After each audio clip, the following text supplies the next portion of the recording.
Speculation continues to swirl about what prompted Fox News to nix Tucker Carlson, TV News' most popular host. What is not a question, however, was how he feels about the United States' involvement in China and Taiwan. Here are a few clips from monologues he wrote in the months leading up to his ouster. Let's watch.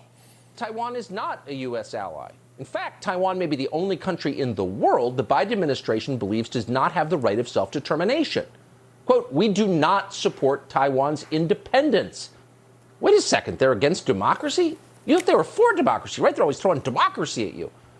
Turns out they don't mean it, not that you ever thought they did. So the one thing you can be certain of is that Nancy Pelosi did not fly all the way to Taiwan to signal that the United States is going to defend that island from a Chinese invasion. We're not going to do that. We're not in a position to do that, even if we wanted to do that. We've already sent too many of our surface-to-air missiles, for example, to Ukraine. The United States is a direct combatant in a war against Russia.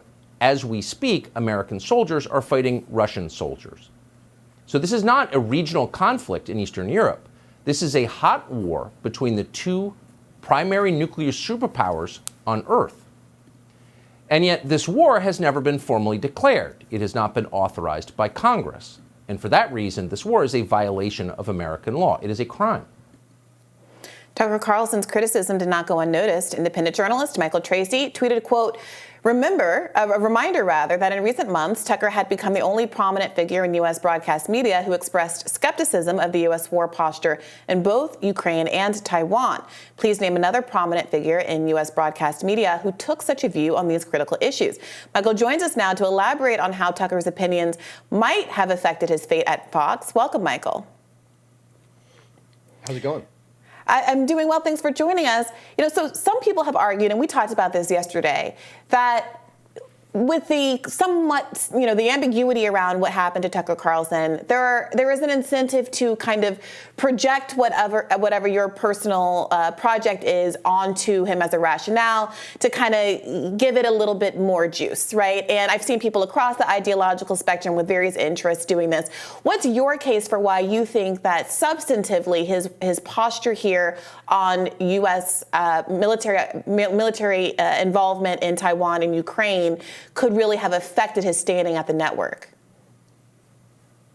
Well, first I should just acknowledge off the bat that I've been a semi-regular guest on Tucker Carlson, and so it could very easily be alleged of me that I'm just making a purely self-interested argument for why I'm now bemoaning that it's probably marginally less likely that I'll be invited on broadcast TV. Not that that was a huge facet of my identity or anything, but once you're on TV ever, I don't know if you guys have experienced this, people just assume that that's what you organize your life around and think that all your motives can be discerned to reflect your passionate desire to be back on Fox at 8:23 p.m. or something. That's not really what drives me, but I do happen to notice over the years that Tucker would be the only person of any prominence who has one of these very influential positions on national television media to invite not just me, but a bevy of different people who had a slightly less mainstream or less conventional perspective on a variety of different key foreign policy issues and domestic issues as well, but usually those issues interfaced with the foreign policy issues. So on the questions of Ukraine and Taiwan,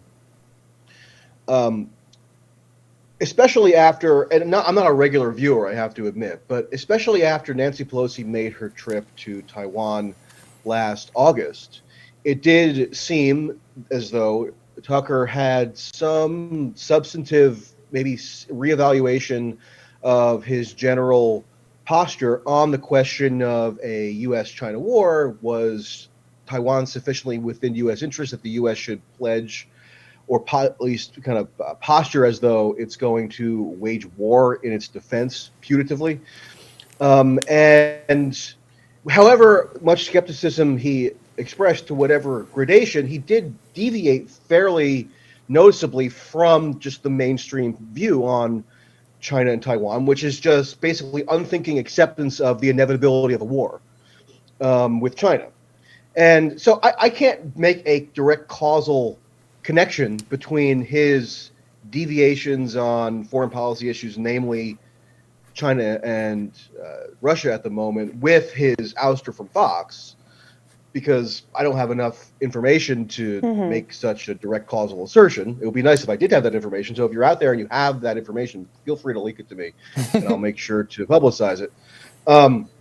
But one can infer and just note observationally that the sole figure of any prominence in national broadcast media who has questioned orthodoxy, not just on Ukraine, which you see some Republicans doing just out of a partisan reflex, but also on Taiwan, which suggests a more thoroughgoing kind of philosophical aversion to these interventionist projects. Yeah. The only person who could be relied upon to regularly question mainstream suppositions on these issues was just ousted from his perch at a national TV network. So that's something worth pointing out, I think. Yeah.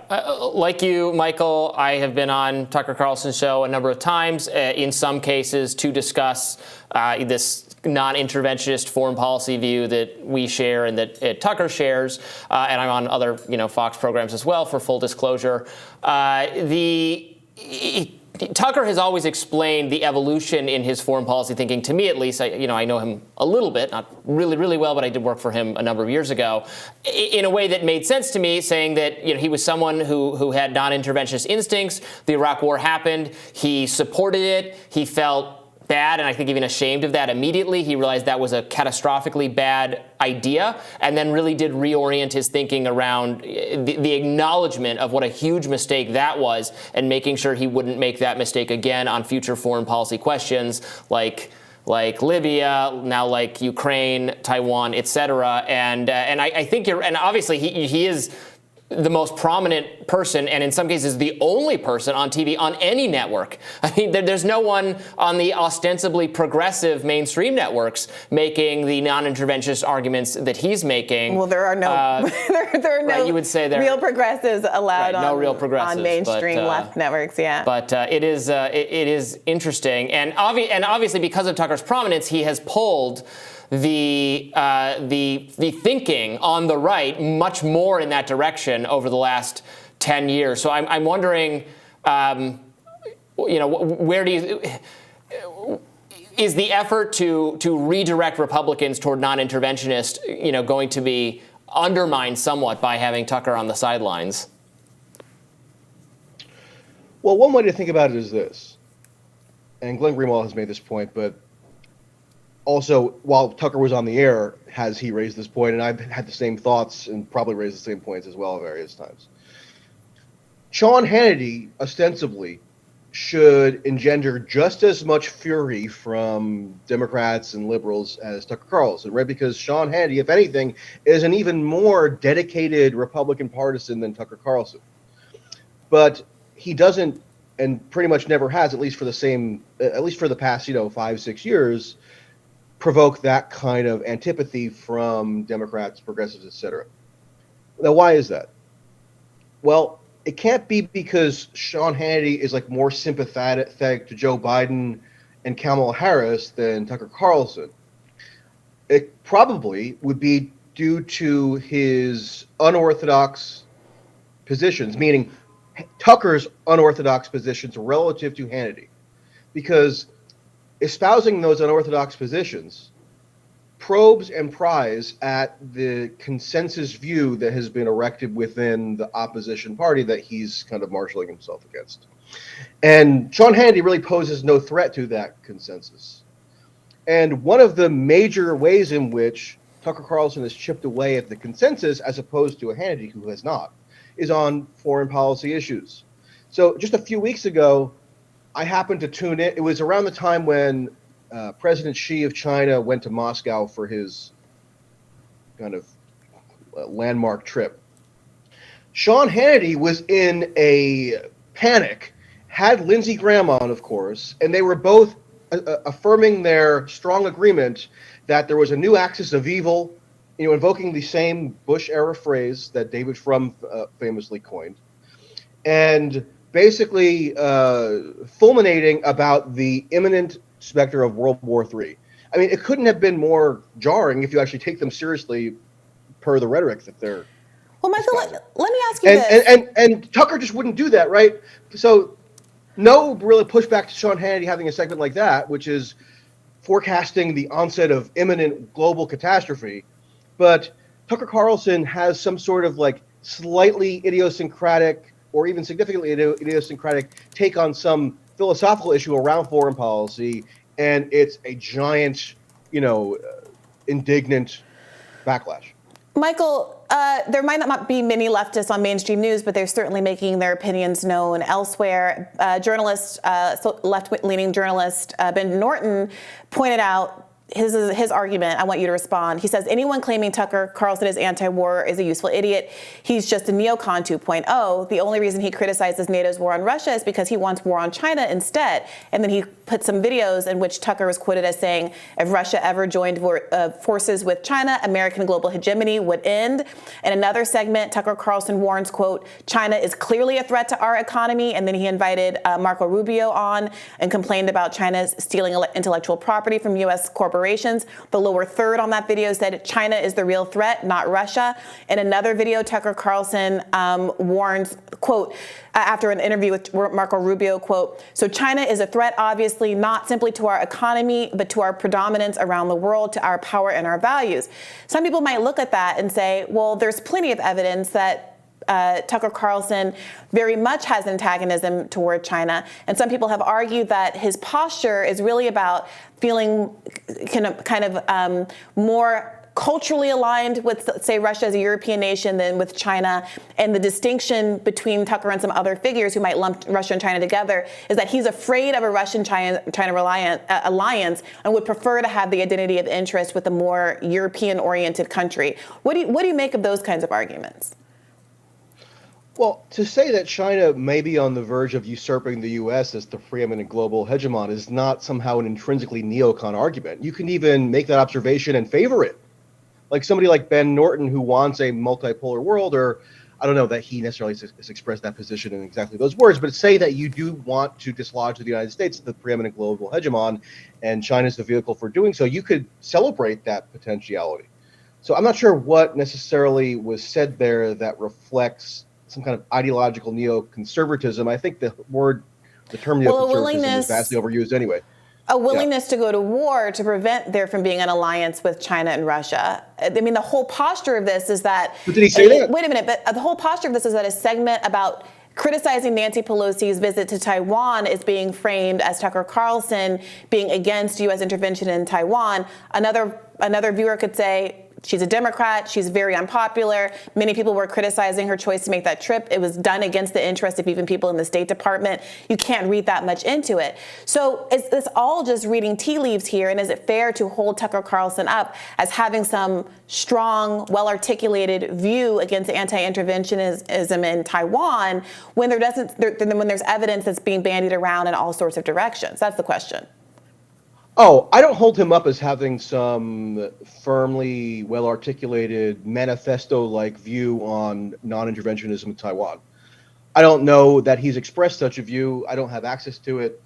I haven't spoken about it with him. I just see, these tea leaf suggestions of at least a baseline skepticism about the wisdom or prudence of certain U.S. interventionist measures, such as this kind of just presupposition about the inevitability of war with China over Taiwan, that is basically the emerging bipartisan consensus that he maybe fleetingly questions. Maybe he doesn't take it exactly head on in the way that you would expect a more kind of strident opponent to do. But that's all that's really available in the public record, unless you're going to, ask him directly for a more lavishly articulated position. So, I mean, my perspective on this is never to say that I know that Tucker Carlson is this pure emblem of some kind of rigorously consistent anti-interventionist posture.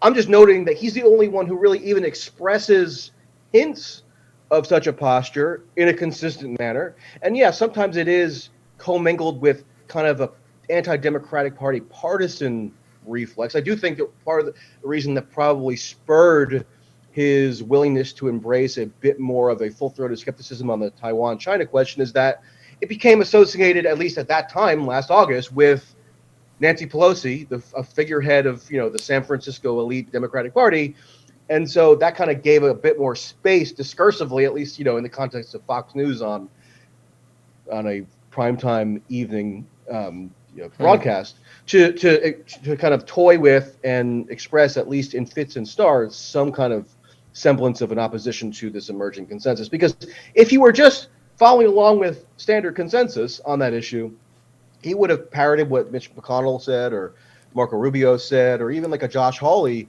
what he would have said, which is that the U.S. and Congress members have the solemn, eternal right to go to Taiwan and meet with whomever they please, and China and the Communist Party are in no position to tell us what to do. And that's not what he did. He took a different angle on the issue that at least opened up a bit more, again, discursive space. I can't believe I used that phrase, by the way, but gave a bit more sort of oxygen to those who might want to have at least the beginnings of a skeptical articulation of a position on this issue. Point well taken. Michael Tracy, thank you so much for joining us. All right, thanks, guys.